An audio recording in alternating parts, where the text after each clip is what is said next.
Salut à tous la team Well, Thomas M. Show pour Lyon Fan TV. Très heureux les gars de vous retrouver pour une nouvelle vidéo. J'espère que vous passez un très bon début de week-end ce soir.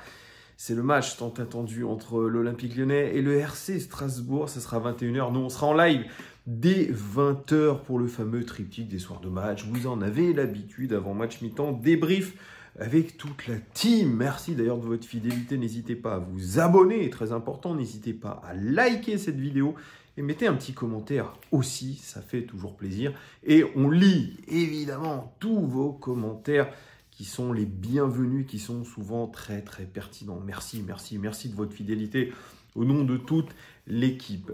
Alors, petite vidéo parce que, comme je l'ai évoqué dans une vidéo, il me semble avant-hier, John Textor est arrivé à Lyon pour toute une série d'entretiens, de réunions et puis surtout la découverte de l'univers olympique lyonnais. Il a rencontré les joueurs de l'académie, les dirigeants de l'académie, les formateurs de l'académie. Il a rencontré la direction du football, Vincent Ponceau, Bruno Chéroux notamment, Laurent Blanc. Il a dîné avec Laurent Blanc. Et puis il a pu rencontrer aussi notre équipe professionnelle puisqu'il a assisté à l'entraînement hier, c'était à 17h.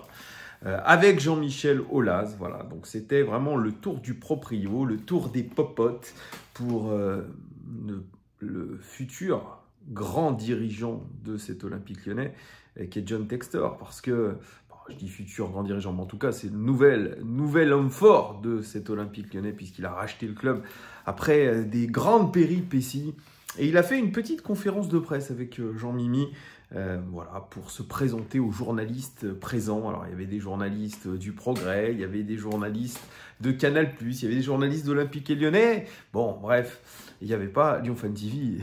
Ouais, nous ne sommes pas des journalistes, donc nous ne sommes pas conviés à tout ça. Mais heureusement, on a vu l'interview, j'ai vu l'interview de John Textor qui paraît déjà extrêmement à l'aise. C'est vraiment l'américain type, le grand sourire comme ça. Finalement, comme le disait Antoine Des Éditos, il disait c'est un petit peu Mickey Mouse, c'est Disney, c'est à l'américaine, c'est les grands sourires et je te tape dans le dos et je suis hyper heureux d'être là, j'ai un grand projet, etc. Et il a sorti une petite phrase à la Trump. Vous savez, Trump qui avait mis son slogan, c'était « Make America Great Again ». Là, c'est « Make the team better ». Construire plutôt une équipe meilleure.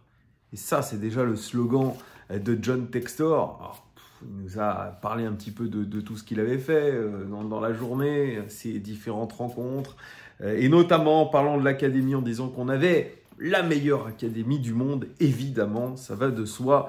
Mais comme l'a dit justement Bruno Kinder, qui fait toujours des commentaires très longs, mais très intéressants, il a dit, on ne peut pas tout baser sur notre académie, c'est des conneries de faire ça. On ne va pas sortir toujours des joueurs de l'académie, on ne va pas toujours performer avec des joueurs de l'académie. Ça serait complètement ubuesque. Il a donné l'exemple de Koumbedi, mais il ne sort pas de l'académie de l'Olympique Lyonnais, Koumbedi. Ça, il ne le sait pas. Mais bon, on va pas lui en vouloir. En tout cas, il parlait des jeunes joueurs qui étaient capables de relever ce club. Mais il a aussi pointé du doigt les responsabilités des leaders de notre équipe, Tagliafico, Lovren, Alexandre Lacazette et Tolisso, qui doivent aujourd'hui mettre tout ce qu'il faut pour pouvoir faire remonter l'Olympique Lyonnais, parce qu'il en est persuadé, l'Olympique Lyonnais va remonter et que cette 8e place, elle est finalement anecdotique, qu'il y a eu des petits problèmes, la confiance, etc. Il y a eu un petit peu des grains dans la machine, il y a eu la machine s'est enrayée avec du gravier. Voilà, on va imager tout ça. Mais il a dit, ne vous inquiétez pas, j'utiliserai pas toujours cette excuse-là. Donc déjà, il y a une petite mise sous pression.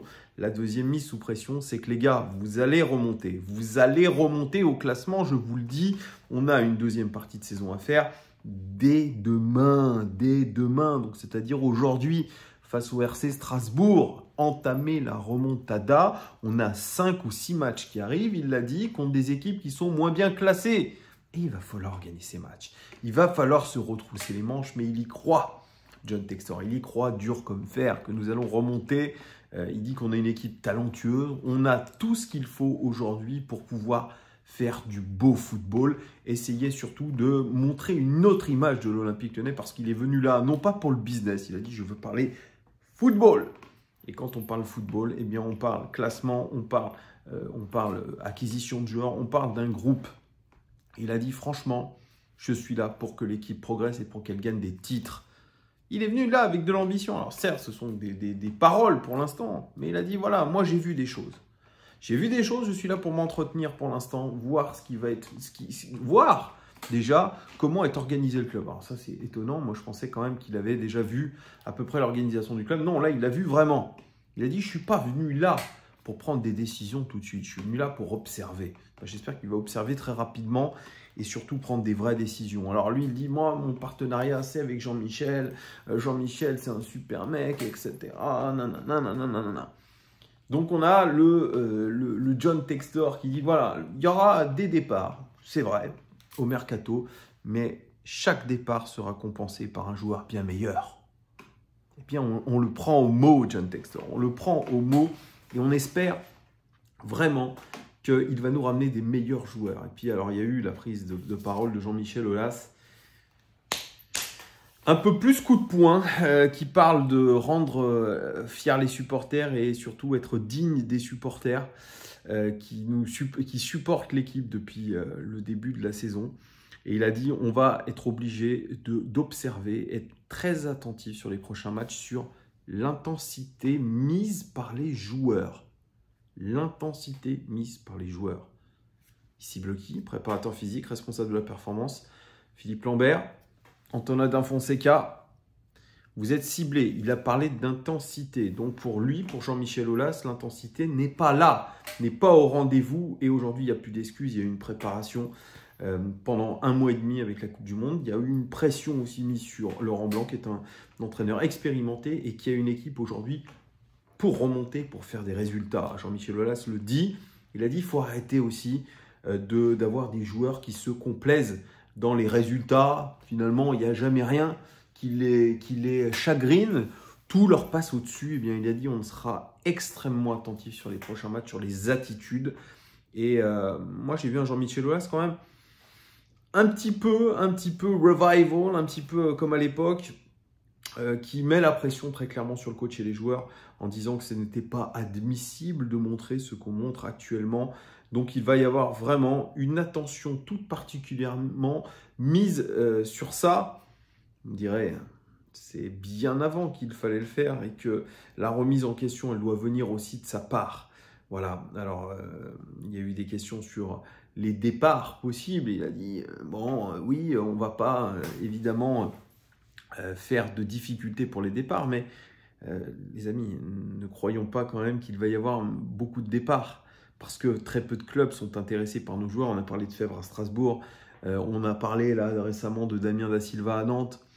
Je ne suis pas sûr que ça se fasse. Oussem Aouar, il n'y a pas d'offre. Boateng, il n'y a pas d'offre. Dembélé, il n'y a pas d'offre. Donc voilà, il me dit, il répond, Jean-Michel Aulas, ça fait sens votre question. Bah oui, elle fait sens la question du journaliste, mais on est inquiet. On est inquiet. Et finalement, de voir John Textor en mode VRP américain, hey, hello, I'm John Textor, hello, make the team better. Ouais, voilà. C'est vrai qu'il vient avec tout son panache américain un peu surjoué. On croirait voir un acteur de série américaine, de sitcom américain, qui il nous dit la messe en fait, un petit peu le John Textor. Moi j'ai envie de le croire, j'ai envie d'aller à la guerre avec John, mais il va falloir des faits concrets. Il va falloir que vraiment il y mette du sien et que ce ne soit pas que des paroles. J'espère qu'il a racheté l'Olympique Lyonnais dans ce but-là, dans le but de vraiment remonter l'équipe. Alors bien sûr, on aime bien, il fait du fric, etc. Don Kinner me disait, mais Thomas, lui, il s'en fout. Lui, tant que la LDLC Arena, elle est pleine, tant que le Groupama Stadium, il ramène du monde avec des concerts, des choses comme ça, il n'en a rien à foutre. Je ne suis pas sûr quand même, parce qu'il a quand même des clubs de football et les résultats de ces clubs de football, c'est un petit peu la vitrine. Donc, je ne suis pas sûr qu'on se dise, tiens, on va aller à tel concert, machin, etc. Et l'équipe que j'ai acheté, l'équipe masculine, elle est au fond du seau. Non, c'est une équipe qui est faite pour gagner. Il le rappelle, c'est la mission qu'il s'est donnée, c'est que l'Olympique Lyonnais gagne de nouveau. Donc on espère les gars. Dites-moi en commentaire ce que vous pensez de l'arrivée de John Textor, son interview, tout ça. Mettez-moi tout en commentaire. À très bientôt les gars et on se dit à ce soir pour le match. Ciao.